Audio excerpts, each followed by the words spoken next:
Okay, so இந்த விஷயம் எதை பற்றி பார்க்க போகிறோம் அப்படின்னா, ஒரு குரூப் மாடல்னா என்ன, டொமைன் குரூப் மாடல்னா என்ன அப்படின்னு சொல்லி நம்ம பார்க்க போகிறோம். எந்த கம்பெனி போனாலும் இந்த ரெண்டு குரூப்ல ஏதோ ஒன்று தான் இருக்கும். ஒன்று ஓ குரூப் இருக்கும் அல்லது டொமைன் குரூப் இருக்கும். பெரிய பெரிய கம்பெனியில் எல்லாமே டொமைன் குரூப் தான் இருக்கும். சின்ன சின்ன கம்பெனியில் எல்லாமே ஓ குரூப் தான் இருக்கும். உதாரணத்துக்கு என்னோட லேப்டாப்ல கம்ப்யூட்டர்ல ப்ராப்பர்ட்டிஸ் போறேன். ஸோ இதில் there is option domain or ஒரு குரூப்னு இருக்கு பாருங்க.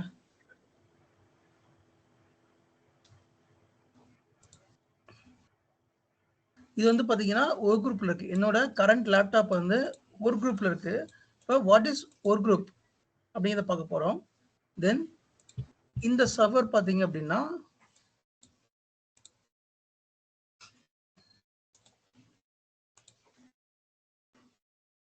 டொமைன் குரூப்ல இருக்குது.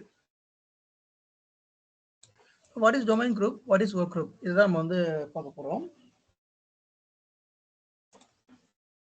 ஃபர்ஸ்ட் ஒர்க் குரூப் மாடல் வந்து பார்க்கலாம். ஒர்க் குரூப் அப்படிங்கிறது ஒரு காமனான ஒரு மெத்தட். இது வந்து நீங்க பெருசா வந்து எதுவுமே இம்ப்ளிமெண்ட் பண்ண தேவையில்ல. ஜஸ்ட் லைக் தட் நீங்க பண்ணிடலாம். உதாரணத்துக்கு ஒரு சின்ன கம்பெனி இருக்குது அல்லது ஒரு சின்ன ஒரு கடை இருக்குன்னு வச்சுப்போம். அந்த கடையில ஒரு 10 கம்ப்யூட்டர் இருக்குது. ஓகே, இல்ல ஒரு 5 கம்ப்யூட்டர் இருக்குன்னு வச்சுப்போமே. இப்ப இப்ப இது ஒரு ஷாப் அல்லது இது ஒரு ப்ரௌசிங் சென்டர் கூட நீங்க வச்சுக்கோங்க. What ever it is, browsing centre, ஒரு சின்ன ஒரு டிசைனிங், ஒரு டிசைன் பண்ற ஒரு சின்ன ஒரு ஷாப்னு வச்சுக்கோங்க. இதுல ஐ ஹாவ் 5 கம்ப்யூட்டர்ஸ். இந்த 5 கம்ப்யூட்டர்ஸ்க்கும் எப்படி கனெக்ஷன் இருக்கும், அப்படி கம்யூனிகேஷன் இருக்கும்னா, ஒரு சுவிட்ச் இருக்கும். இந்த சுவிட்சில் இருந்து there will be communication between system, either லேப்டாப்பாக இருக்கலாம் அல்லது டெஸ்க்டாப்பாக இருக்கலாம். இந்த மாதிரி கனெக்டாக இருக்கும். இப்போ இதில் ஒரு ஃபைல் இருக்குது, அந்த ஃபைலை ஷேர் பண்ணிடுவாங்க.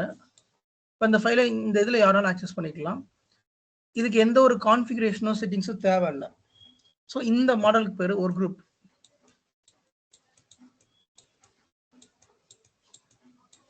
இதுல சென்ட்ரலைஸ்டா யாருமே கிடையாது. இதுல எல்லாருமே மெம்பர்ஸ் தான். எல்லாருக்கும் எல்லா ஆக்சஸும் இருக்கும். இதுல எந்த ஒரு ஆக்சஸும் நீங்க ரெஸ்ட்ரிக்ட் பண்ண முடியாது.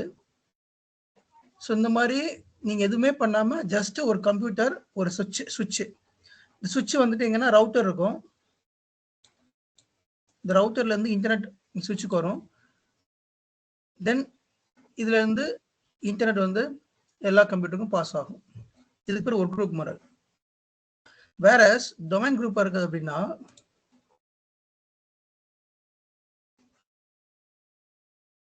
there will be a enterprise or MNC or corporate company, whatever it is. ஒரு கம்பெனி எடுத்துக்கிறோம். அந்த கம்பெனில ஒரு 1000 சிஸ்டம்ஸ் இருக்குது. இந்த மாதிரி 1000 சிஸ்டம்ஸ் இருக்குது. இந்த 1000 சிஸ்டம்ஸையும் ஐ ஹாவ் டு மேனேஜ். இந்த மாதிரி இருக்குது. அது லேப்டாப்பா இருக்கலாம், டெஸ்க்டாப்பா இருக்கலாம், பிரிண்டர்ஸா இருக்கலாம், ஃபேக்ஸா இருக்கலாம், வாட் எவர் இட் இஸ். இந்த மாதிரி 1000 சிஸ்டம் இருக்குது. இப்போ அந்த 1000 சிஸ்டமும், இப்போ நீங்க ஒரு கம்பெனில வேலை பார்க்குறீங்க அப்படின்னா, அந்த கம்பெனில லேப்டாப்லயோ அல்லது டெஸ்க்டாப்லயோ நீங்க அன்வாண்டட் சைட்ஸ் ஓப்பன் பண்ண முடியாது. இப்போ நீங்க கம்பெனிக்குள்ள ஒரு லேப்டாப், ஒரு டெஸ்க்டாப் ஓப்பன் பண்ணி வச்சுக்கோங்களேன், ஃபேஸ்புக், இன்ஸ்டாகிராம், யூடியூப் இதெல்லாமே வந்து பிளாக் ஆயிருக்கும். ஜஸ்ட் ப்ரௌசிங் பண்ணிக்கலாம். உங்களுக்கு என்ன தேவையோ அதை மட்டும் ப்ரௌசிங் பண்ணிக்கலாம். ஸோ இந்த மாதிரி ரெஸ்ட்ரிக்ஷன்ஸ் அப்ளை பண்ணணும் எனக்கு. லைக் இப்போ ஒரு மார்க்கெட்டிங் பீப்புள் இருக்காங்க, பட் அவங்களுக்கு சோஷியல் மீடியா தேவைப்படுது. இந்த 3 பிசி வந்து மார்க்கெட்டிங் பிசின்னு வச்சுக்கோமே, அவங்களுக்கு சோஷியல் மீடியா கண்டிப்பாக தேவைப்படும். ஏன்னா அவங்க சோஷியல் மீடியா மார்க்கெட்டிங் பண்ணுறாங்க. மற்றது இவங்க வந்துட்டு பார்த்தீங்கன்னா டெவலப்மெண்ட் டீமு, இவங்க வந்து சப்போர்ட் டீம், இந்த மாதிரி இருக்கிறாங்கன்னா, எனக்கு இந்த 2 டீமுக்கும் ஃபேஸ்புக், இன்ஸ்டாகிராம், யூடியூப் எதுவுமே ஓப்பன் பண்ணக்கூடாது. பட் இந்த டீமுக்கு மட்டும் ஓப்பன் ஆகணும் அப்படின்னு நான் ரெஸ்ட்ரிக்ஷன் பண்ணிப்பேன். அப்போ நாட் ஒன்லி ஃபார் சிஸ்டம், இப்போ மார்க்கெட்டிங்கில் ஒரு 10 பேர் இருக்கிறாங்க அப்படின்னா, அவங்களுக்கு அது ஆக்சஸ் இருக்கணும். பட் சப்போர்ட் டீமுக்கு அந்த ஆக்சஸ் இருக்கக்கூடாது. அப்போ இதை யார் டிஃபைன் பண்ணுவோம் அப்படின்னா, there will be a centralised administrator.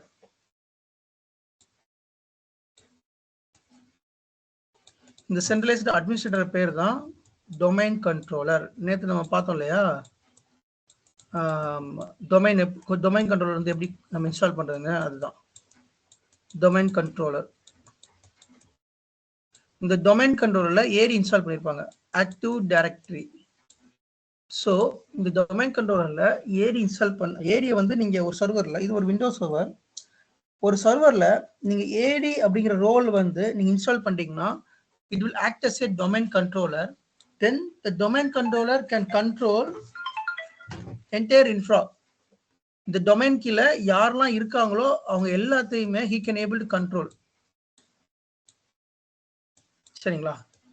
இவங்க எல்லாத்தையுமே கண்ட்ரோல் பண்ண முடியும் இவங்களால.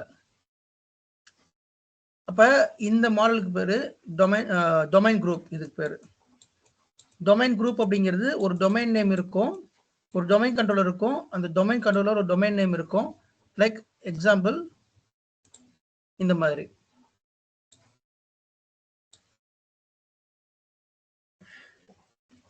இது ஒரு விண்டோஸ் சர்வர் 2019.